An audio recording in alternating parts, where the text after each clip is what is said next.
Good morning all of you. स्वागत है आप सभी का एक बार फिर से ऑनलाइन क्लासेस में। हम बीए फर्स्ट ईयर की ज्योग्राफी पढ़ रहे हैं। बीए फर्स्ट ईयर की ज्योग्राफी में हम पर्वत निर्माण सिद्धांतों को समझ रहे हैं कि पर्वतों का निर्माण किस तरीके से हुआ। कोबर का पर्वत निर्माण सिद्धांत पिछली कक्षा में हमने पढ़ा था और इंटरेस्टिंग तरीके से पढ़ा था और उम्मीद है आपको समझ में आया होगा। आज हम दूसरे सिद्धांत को पढ़ेंगे। पर्वत निर्माण का सिद्धांत है, वो सिद्धांत एक दूसरे विद्वान हैं उनके अनुसार पढ़ेंगे कि उन्होंने पर्वत निर्माण सिद्धांत के बारे में क्या कहा है, उन्होंने पर्वतों के सिद्धांत को किस तरीके से समझाने की कोशिश की है। तो चलिए शुरू करते हैं पर्वत निर्माण सिद्धांत।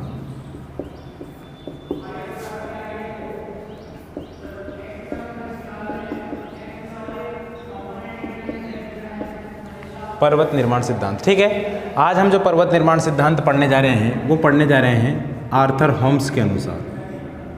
आर्थर होम्स का रेडियो एक्टिव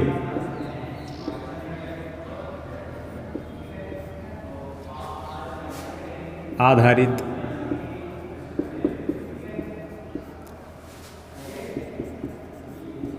पर्वत निर्माण सिद्धांत। आर्थर होम्स ये एक विद्वान हैं। कहाँ के हैं ये? ब्रिटेन के। बहुत इंपॉर्टेंट है आर्थर होम्स, नाम ना भूलना इनका। कई सारी परिभाषाएं इन्होंने दी है अलग अलग क्षेत्रों की। भू आकृति यानी कि जियोमॉर्फोलॉजी के संबंध में बहुत इंपॉर्टेंट विद्वान है ये। इनके हर एक बात को परिभाषा के रूप में इन्होंने समझाने की कोशिश की है। कई सारे सिद्धांत भी इन्होंने दिए हैं। आने वाली कक्षाओं में हम धीरे धीरे उनको पढ़ते जाएंगे। जियोमॉर्फोलॉजी के एक बहुत इंपॉर्टेंट विद्वान है। जियोमॉर्फोलॉजी कहते हैं भूआकृतिक विज्ञान को। तो ब्रिटेन के हैं ये। 1928, 1929, 28 और 29 के दौरान इन्होंने अपने पर्वत निर्माण सिद्धांत की संकल्पना प्रस्तुत की थी, प्रतिपादन किया था उसको। इन्होंने क्या बताया था? इन्होंने पर्वतों का जो निर्माण है वो संवहन तरंगों के आधार पर बताया था। तो इनके पर्वत निर्माण सिद्धांत को होम्स का संवहन तरंग सिद्धांत भी कहते हैं। संवहन तरंग सिद्धांत। इन्होंने क्या बतलाया था कि पृथ्वी के अंदर भूपटल में संवहन तरंगे चला करती है। कौन सी तरंगे? संवहन तरंगे। गुरुजी संवहन तरंगे क्या होती है? संवहन का मतलब होता है जो किसी का वहन करती हो, अपने साथ किसी को चलाती हो। यानी कि ये संवहन तरंगे चलाती है ऊर्जा को एक स्थान से दूसरे स्थान तक, ऊष्मा को एक स्थान से दूसरे स्थान तक ये संचालित करती है। और तरंगे तो कहते हैं वेव्स को। तो ऐसी वेव्स जो ऊष्मा को एक स्थान से दूसरे स्थान तक ले जाती है संवहन तरंगे कहलाती है। ये संवहन तरंगे कहाँ चला करती है? इनके अनुसार पृथ्वी के गर्भ में, ठीक है। यानी कि भूपटल के अंदर कुछ तरंगे हैं जिनको संवहन तरंगे कहा गया है। ये ऊष्मा का स्थानांतरण करती रहती है, ऊपर से नीचे, नीचे से ऊपर इसकी गति होती रहती है, चलती रहती है, जिसके परिणाम स्वरूप क्या है? ऊष्मा एक स्थान से दूसरे स्थान तक संचलित होती रहती है। इन्होंने क्या समझाने की कोशिश की है? इन्होंने ये बताया है कि भूपटल जो पृथ्वी का क्रस्ट होता है, ऊपरी क्रस्ट और निचला कुछ भाग इसका, उसको इन्होंने भूपटल कहा है। और निचले मेंटल को इन्होंने क्या कहा है? अधः स्तर। ये दो भाग बतलाए हैं इन्होंने इस सिद्धांत में। तो ये दोनों सिद्धांत में, ये दोनों जो बात बतलाई इन्होंने अपने सिद्धांत में, तो क्या कहा है कि भूपटल में क्या है? कई सारे रेडियो एक्टिव पदार्थ पाए जाते हैं। भूपटल में कई सारे रेडियो एक्टिव पदार्थ पाए जाते हैं। रेडियो एक्टिव पदार्थ, रेडियो एक्टिव तत्व पाए जाते हैं। जैसे थोरियम है, थोरियम के अलावा यूरेनियम है, इसके अलावा पोटेशियम है। ये सभी पाए जाते हैं। ये क्या है? विस्फोटक पदार्थ होते हैं, अत्यधिक ऊष्मा रखते हैं अपने अंदर। तो ये सभी पदार्थ पृथ्वी के भूपटल में पाए जाते हैं। ये पदार्थ, इनका जो दो प्रक्रियाएं होती है, देखिए इनमें, इनका संलयन होता है एक तो, और एक होता है विखंडन। संलयन और विखंडन दोनों ही होता है इनका। तो दोनों ही जब होता है तो ये अत्यधिक मात्रा में ऊष्मा निष्कासित करते हैं, ऊष्मा को बाहर निकालते हैं। तो आपको पता है कि ये जो यूरेनियम है ये विश्व की सबसे महंगी धातु थी अभी तक। प्लेटिनियम एक और धातु आई है, वो अभी वर्तमान में सबसे महंगी धातु बताई जाती है। यूरेनियम का भाव भी बहुत ज़्यादा है, सोने से भी ज़्यादा तेज है। तो यूरेनियम क्यों तेज है? क्योंकि ये वर्तमान में आणविक खनिज है, एक तरीके का ऊष्मा उत्पन्न की जाती है, ऊष्मा बनाई जाती है। परमाणु विद्युत गृह आपने सुना होगा, परमाणु विद्युत गृह में थोरियम और यूरेनियम दोनों का उपयोग किया जाता है। यूरेनियम का सबसे ज़्यादा भंडार अन्य देशों में पाया जाता है, जबकि ऑस्ट्रेलिया में पाया जाता है। थोरियम का सबसे ज़्यादा भंडार जो भारत में पाया जाता है। तो थोरियम और यूरेनियम दोनों क्या है? विस्फोटक पदार्थ है। आपको मालूम होना चाहिए 1 किलोग्राम थोरियम को अगर जला दिया जाए तो उससे उतनी ऊष्मा उत्पन्न होगी जितनी कि 1000 टन कोयले को जलाने से ऊष्मा उत्पन्न होगी। 1000 टन कोयला कितना मायना रखता है, उसको जला लीजिए, चाहे 1 किलो यूरेनियम को जला लीजिए, ऊष्मा की प्राप्ति आपको बराबर होगी। तो इतना विस्फोटक पदार्थ है। तो ये पदार्थ एक तो होती है इनमें संलयन की क्रिया। संलयन किसको कहते हैं? संलयन कहते हैं किसी चीज़ का मिलना, इनके अणुओं का, परमाणुओं का आपस में जब मिलना होता है उसको संलयन कहते हैं। विखंडन किसको कहते हैं? टूटने को। तो संलयन और विखंडन दोनों प्रक्रिया होती है। दोनों प्रक्रियाओं के फलस्वरूप इनसे क्या होती है? ऊष्मा उत्पन्न होती है। अब वो ऊष्मा तरंगों के रूप में ऊपर की तरफ जाती है। नीचे ऊष्मा उत्पन्न हुई तो कहाँ जाएगी? ऊपर की तरफ आने की कोशिश करेगी, लेकिन भूपटल ऊपर से जो है, क्रस्ट जो है वो मजबूत चट्टानों से बना हुआ होता है, इसलिए वो ऊपर आती तो है लेकिन ऊपर से वापस ही नीचे चली जाती है। यानी कि जो तरल परत है, पृथ्वी की तरल परत है, उस तरल परत में वो घूमती रहती है। तो इसी आधार पर इन्होंने क्या बताया कि ये ऊष्मिक तरंगे, ये संवहन तरंगे ऊष्मा का संचयन करती रहती है और इसी से पर्वतों का निर्माण होता है। कैसे होता है चलिए देखते हैं।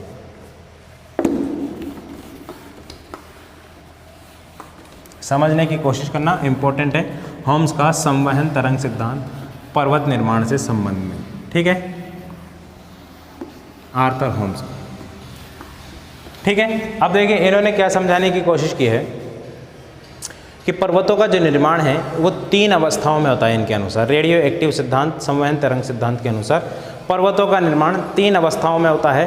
पहली अवस्था में संवहन तरंग चलेगी, लेकिन वो बहुत लंबी अवधि होती है, दीर्घ अवधि होती है। संवहन तरंगे शुरुआत में कैसी रहती है?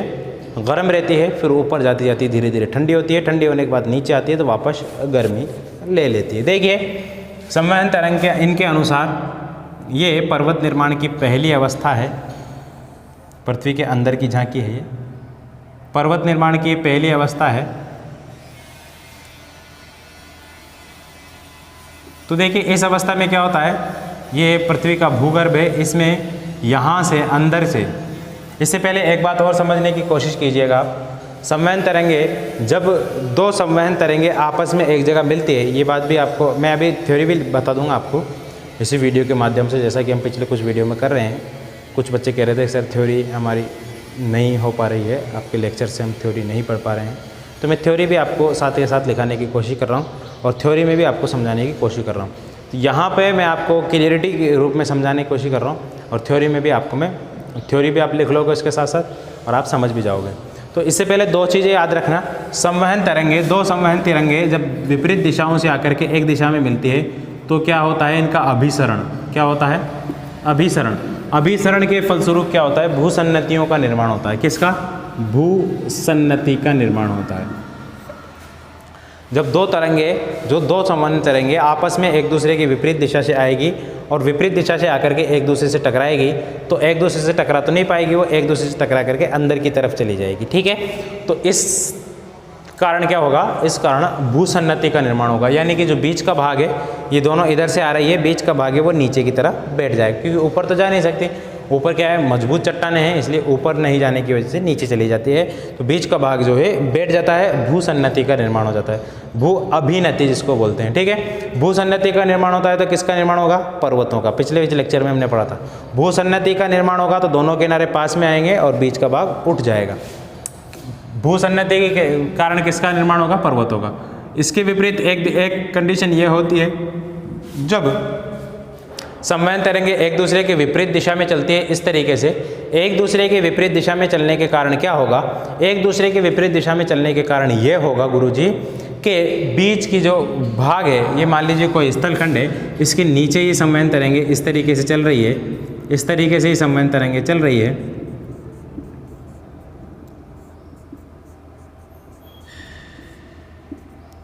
इस तरीके से संवहन तरंगे चल रही है मान लीजिए, तो ये क्या होगा, यहाँ से एक दूसरे के विपरीत दिशा में जा रही है, एक इधर जा रही है, एक इधर जा रही है, तो ये वाला ऊपर वाला भूभाग है ये कट जाएगा इस तरीके से। क्या हो जाएगा, कट जाएगा, आधा भाग इधर हो जाएगा, आधा भाग इधर हो, जिससे क्या होगा, जिससे होगा क्या, भू का जो भूखंड है वो दो टुकड़ों में विभाजित हो जाएगा। बीच का जो मैग्मा है वो मैग्मा निकल करके जाएगा और ज्वालामुखी का उद्गार होगा यहाँ पे। ठीक है, यहाँ पे क्या होगा भाई, ज्वालामुखी का उद्गार होगा। चलिए इतनी बात हमको समझ में आ गई, आगे देखते हैं। यानी कि भूसन्नतियों का निर्माण तो होगा जब दो संवहन तरंगे आपस में टकराएगी एक दूसरे से, अभिसरण होगा वहाँ पे, जबकि अपसरण होने पर विपरीत दिशाओं में जाने पर किसका निर्माण होगा भाई, ज्वालामुखी या पर्वतों का, ये भू स्थलखंड का जो विखंडन होगा, टूटेगा स्थलखंड। ठीक है, अब देखिए समझने की कोशिश करना। ये मान लीजिए पृथ्वी के अंदर की झांकी है, यहाँ पर संवहन तरंगे चल रही है, संवहन तरंगे चल रही है, नीचे से उठी, यहाँ से उठी और ऊपर की तरफ बढ़ी, ऊपर की तरफ संवहन तरंगे चल रही है, ऊपर की तरफ संवहन तरंगे चलने के फलस्वरूप यहाँ ऊपर की पपड़ी आ गई जिससे मुड़ गई। अब यहाँ से भी एक संवहन तरंगे इधर की तरफ भी चल रही है, इधर की तरफ चलने के फलस्वरूप क्या हुआ, यह भी ऊपर की तरफ जा रही है, ऊपर की तरफ जाने के फलस्वरूप यह भी इधर मुड़ी क्योंकि ऊपर परपटी आ गई। अभी दोनों एक दूसरे की दिशा में आ गई, तो ये दोनों एक दूसरे की दिशा में नहीं जा करके क्या हो जाएगी, नीचे की तरफ मुड़ जाएगी। किधर मुड़ जाएगी बोलो, नीचे की तरफ मुड़ जाएगी और ये वापस अपनी गति करने लग जाएगी। अब चूंकि ये पृथ्वी के नीचे वाले भाग से गई थी, तो ये नीचे वाला भाग क्या है, गर्म होता है, तो यहाँ पर ये संवहन तरंगे कैसी होगी, गर्म, और ऊपर जाती जाती ये संवहन तरंगे कैसी हो जाएगी, शीतल, ठंडी हो जाएगी। ठीक है, यहाँ भी शीतल है और वापस जब नीचे जाएगी तो ये वापस कैसी हो जाएगी, गर्म। अब देखिए यहाँ पर ये इधर से भी मिल रही है, इधर से भी मिल रही है, तो इस अवस्था की अवधि थोड़ी सी लंबी होती है। यहाँ पर ये किसका निर्माण करेगी, भूसन्नति का निर्माण करेगी। किसका निर्माण करेगी, भूसन्नति का निर्माण करेगी। फिर दूसरी अवस्था में क्या होगा, तीन अवस्थाएं बतलाई अपने सिद्धांत की इन्होंने। दूसरी अवस्था में क्या होगा, दूसरी अवस्था में फिर इसी तरीके से ये तरंगे चला करेगी। तीसरी अवस्था में देखिए क्या होगा, ये तीर के चिन्ह सही बनाना भाई, आप अक्सर बच्चे गलतियां कर देते हैं इसमें। तीसरी अवस्था में देखिए होगा ऐसा, सॉरी दूसरी अवस्था है, दूसरी अवस्था में भूसन्नति की तली धंसेगी नीचे की तरफ। दूसरी अवस्था है ये पहली अवस्था है, ये दूसरी अवस्था है। भूसन्नति की तली यहाँ से धंसेगी, इस तरीके से हो जाएगी, क्योंकि ये इस तरीके से हो जाएगा, भूसन्नति की तली धंसेगी और ये दोनों भाग क्या है, करीब में आने की कोशिश करेंगे। भूसन्नति में धंसाव, तली में क्या हो जाएगा, धंसाव हो जाएगा। और ये जो गर्म तरंगे हैं, ये गर्म तरंगे ऊपर की तरफ आ जाएगी और नीचे की तरफ ये जाएगी जब शीतल की तरफ होने लगेगी। ठीक है, यानी कि ये गर्म जो है ऊपर की तरफ उठने लगेगी और ये शीतल नीचे की तरफ। तीसरी अवस्था में क्या होगा, तीसरी अवस्था में ये होगा कि यहाँ पर ये इस तरीके से चला करेगी, चला करेगी, चला करेगी, चला करेगी, तो क्या होगा, तो क्या होगा, देखिए भाई यहाँ भी ये चल रही है। आप इसको सही तरीके से बनाना, मैं थोड़ा सा वैसा ही बना रहा हूँ इसको, जैसा इसमें बनाया आप उस तरीके से इसमें बनाना।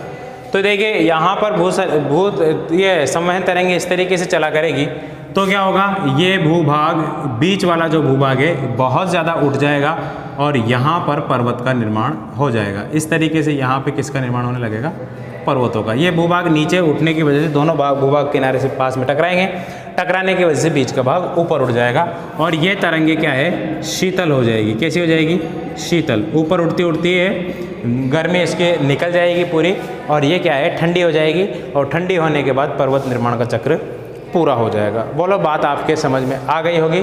ये है तीसरी अवस्था, पर्वत निर्माण सिद्धांत, ये है आर्थर होम्स का। ठीक है, इतनी बात आपको समझ में आ गई होगी। चलिए अब हम चलते हैं थ्योरी सेक्शन की तरफ और देखते हैं पीडीएफ के माध्यम से कि इसका थ्योरी क्या है। चलिए स्टार्ट करते हैं। तो चलिए शुरू करते हैं होम्स का संवहन तरंग सिद्धांत। देखिए, होम्स का संवहन तरंग सिद्धांत जैसे कि हमने आपको बताया ब्रिटिश विद्वान आर्थर होम्स ने दिया था। ये कब दिया था गुरुजी? ये दिया था 1928-1929 में। यह है अपना पर्वत निर्माण सिद्धांत दिया था, जिसको संवहन तरंग सिद्धांत के नाम से जाना जाता है। होम्स के अनुसार पृथ्वी की रचना 3 परतों से मिलकर हुई है। पहली परत और मध्य परत। पहली परत और मध्य परत का ऊपरी भाग क्या कहलाता है? भूपृष्ठ कहलाता है, जबकि निचले भाग किससे बना हुआ है? तरल पदार्थों से बना हुआ है। इसके बाद देखते हैं होम्स का यह सिद्धांत जो है रेडियोधर्मिता पर आधारित है। किसके ऊपर? रेडियो एक्टिविटी के ऊपर आधारित है। इसने क्या बताया कि पृथ्वी के आंतरिक भागों में यूरेनियम, थोरियम और पोटेशियम जैसे रेडियोधर्मी पदार्थ विखंडित होकर ऊष्मा उत्पन्न करते हैं, लेकिन यह ऊष्मा ऊपरी सियाल परत के कारण कहाँ चली जाती है? वापस निचले भागों में स्थानांतरित कर दी जाती है, जिससे अधः स्तर में ऊष्मा का क्या हो जाता है? संचयन यानी इकट्ठा हो जाती है, जिस कारण आंतरिक ताप अत्यधिक हो जाता है। परिणाम स्वरूप क्या होता है? संवहन तरंगें उत्पन्न होती है और कहाँ चलने लगती है? ऊपर की तरफ संवहन तरंगें चलने लगती है। और ऊपर की तरफ संवहन तरंगें जब चलती है तो उसके फलस्वरूप क्या होता है? देखिए, उसके फलस्वरूप जिस स्थान पर ये चलती है वहाँ पर 2 प्रकार की धाराएं उत्पन्न होती है, 2 प्रकार की तरंगें स्थितियाँ उत्पन्न होती है। पहली तो वह है जिस स्थान पर 2 संवहन तरंगें अलग होकर एक दूसरे के विपरीत दिशा में जाती है। ये ध्यान रखना, विपरीत दिशा में परिवर्तित, तो वहाँ पर क्या होता है? अपसरण की स्थिति पैदा होती है, जिससे क्या होता है? तनाव पैदा होता है और ज्वालामुखी का निर्माण होता है, किसी सागर का निर्माण हो जाता है। क्योंकि जब 2 भूभाग एक दूसरे की विपरीत दिशा में जाएगी तरंगे, तो बीच वाला भाग में क्या है? ज्वालामुखी का उत्पन्न होगा, या फिर यह भाग समुद्र के रूप में बन जाएगा। ठीक है, ये तरंगें मुड़कर क्षैतिज दिशा में चलती है। किधर चलती है बोलो? क्षैतिज दिशा में। जिन स्थानों पर 2 केंद्रों से उठने वाली तरंगें एक दूसरे की दिशा में, क्षैतिज दिशा में एक दूसरे से मिलती है, तो क्या होता है? अभिसरण, और अभिसरण के कारण दबाव उत्पन्न होता है, जिससे किसका निर्माण होता है? बोलो, भूसन्नति का निर्माण होता है। इसके बाद क्या कहने की कोशिश की है? देखिए, इन्होंने 3 अवस्थाएं इसकी बतलाई है। 3 अवस्थाएं होम्स की इस पर्वत निर्माण सिद्धांत की। तीनों अवस्थाओं को हम देख लेते हैं। देखिए, प्रथम अवस्था में इन्होंने क्या बताया कि इसकी अवधि लंबी होती है और पृथ्वी के आंतरिक भागों से जब ऊपर उठती है तरंगे तो क्या हो जाती है? गर्म हो जाती है। और जब सियाल परत से टकराने के बाद नीचे जाती है तो कैसी हो जाती है? ठंडी हो जाती है। भूगर्भ में पहुंचने के बाद तरंगे वापस कैसी हो जाती है? गर्म हो जाती है। इस तरह संवहन तरंगों का चक्र पूरा हो जाता है, जिससे भूसन्नतियों के तलछट दबाव के साथ नीचे की ओर चला जाता है। ये भूसन्नति है, मान लीजिए ये वाला, तो यहाँ से तरंगे ऊपर चलेगी, यहाँ से आएगी और यहाँ से नीचे जाएगी वापस, तो ये वाला क्षेत्र भी नीचे की तरफ उठेगा, जिससे क्या है? भूसन्नति का निर्माण हो जाएगा। दूसरी अवस्था में देखिए, दूसरी अवस्था में इन्होंने क्या बतलाया है? दूसरी अवस्था में संवहनीय तरंगों की गति में तीव्रता आ जाती है, तेज़ हो जाती है थोड़ी सी। पहले मंद थी, ये अवस्था कम समय तक रहती है, क्योंकि तेज़ होगी तो कम समय तक रहेगी। अत्यधिक गति के कारण क्या है? नीचे जाती हुई तरंगों का क्या हो जाता है भाई? शीतलन हो जाता है। ऊपर उठी हुई तरंगों का तप्त होना शुरू हो जाता है। इस तरीके से यह तरंगे ऊपर उठकर एक ही दिशा में प्रवृत्ति होने से भूसन्नति में क्या पढ़ते हैं? वलन। वलन कहते हैं इस तरीके के मोड़ों को। ठीक है, जिसके परिणाम स्वरूप किसका निर्माण होता है? पर्वतों का, वलित पर्वतों का निर्माण होता है, मोड़दार पर्वतों का निर्माण होता है।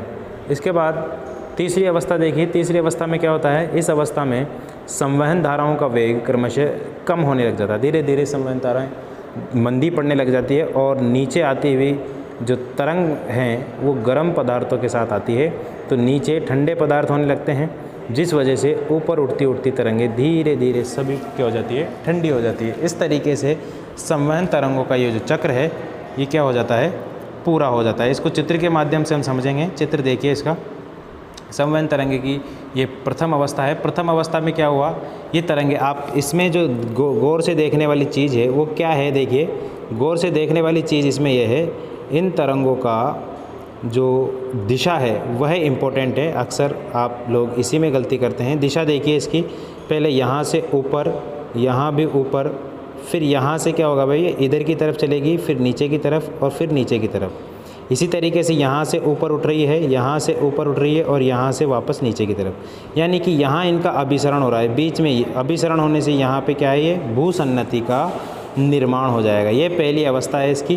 द्वितीय अवस्था में देखिए क्या होता है? द्वितीय अवस्था द्वितीय अवस्था में भूसन्निधि की अवस्था के बाद यहाँ पे हल्का सा पर्वत का निर्माण होने लगेगा। यहाँ देखिए हल्का सा ये भाग ऊपर उठने लगेगा। और तीसरी अवस्था में क्या होगा, तीसरी अवस्था में भी वही होगा जो पहली अवस्था और दूसरी अवस्था के फलस्वरूप होता है। यहाँ भी ऊपर उठी है पहले, ऊपर उठने के बाद फिर नीचे यहाँ पे आइए तो यहाँ इनका अभिसरण हो रहा है। वही सेम कंडीशन है, यहाँ अभिसरण होगा इनका, ये अभिसरण हुआ तो यहाँ के दोनों भाग पास में आने की कोशिश करेंगे और बीच वाला भाग ऊपर उठ जाएगा। इस वजह से क्या हो जाएगा, यहाँ पर पर्वत का निर्माण। कौन से पर्वत का निर्माण होगा, बोलो वलित पर्वत का। किस पर्वत का निर्माण होगा, वलित पर्वत का। बोलो बात समझ में आई कि नहीं आई। ये आपका क्या था, संवहन तरंग सिद्धांत था। क्या था ये, होम्स का संवहन तरंग सिद्धांत, तरंग सिद्धांत था ये। ठीक है, आसान है, ज़्यादा मुश्किल नहीं है। ठीक है, इतनी बात आपको याद हो जाएगी। तो यही है आपका आर्थर होम्स का संवहन तरंग सिद्धांत। बहुत इजी तरीके से मैंने आपको बतला दिया है। ठीक है, मिलते हैं अगली क्लास में, तब तक नमस्कार।